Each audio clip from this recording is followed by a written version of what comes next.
Are you recording me? Yes. Are you like camera? Yes. Mr. Broyden, so after seeing our presentation, what do you have any thoughts? Yes, Bruce. Number one, I'm very glad to see that you all are looking at parking and looking to address that issue, because it remains one of the greater pressures we have at Virginia Tech as far as, meeting expectations of faculty, staff, and students. And there always seems to be a desire to make it better in some way. So first, I'm glad that you're looking at this issue because it is an important one. My thoughts overall are just a few, which are first that we do have a lot of camera technology already around campus, so it might be worth looking to see if that can be piggybacked upon in some way, and maybe just the inventory of cameras gets increased in certain areas, because I know we have a control lab area and station with lots of screens and lots of technology and lots of wires already running to the right places. And so it may be that just enhancing that inventory, putting a few more around, can handle the equipment piece of it.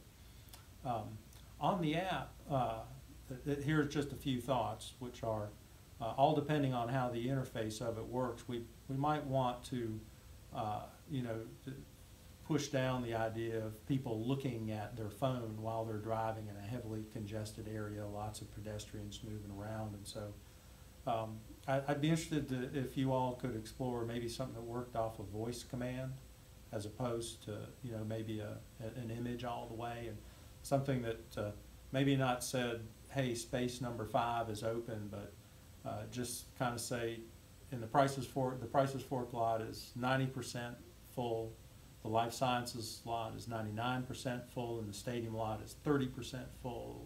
And just go around like that and give drivers an idea of, okay, this one is pretty closed, this one is pretty open, and just once they turn the app on, it just keeps repeating this information to them until the person say, oh, okay, I got it. But the voice command would give them an opportunity to keep their eyes on the road and their hands on the wheel and not get distracted, because right when they're getting towards the lot is also when there's the most people crossing the road, and it's the time we want them paying the most attention. The second piece was something I mentioned embedded in there, which is that as far as what information the driver receives, I think it'd probably be best just to kind of keep it generic.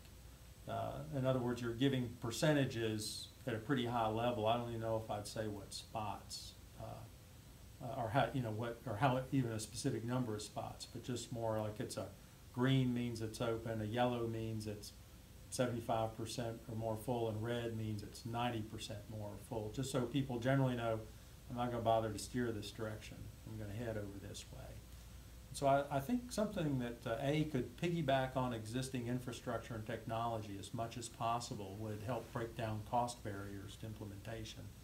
And then 2, an app which sought to, I don't know if it would enhance safety, but certainly not diminish safety or introduce, unnecessary risks for driver distraction.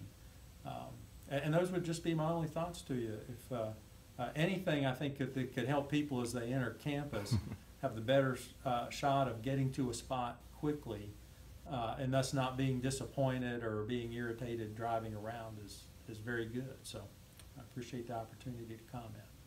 Thank you.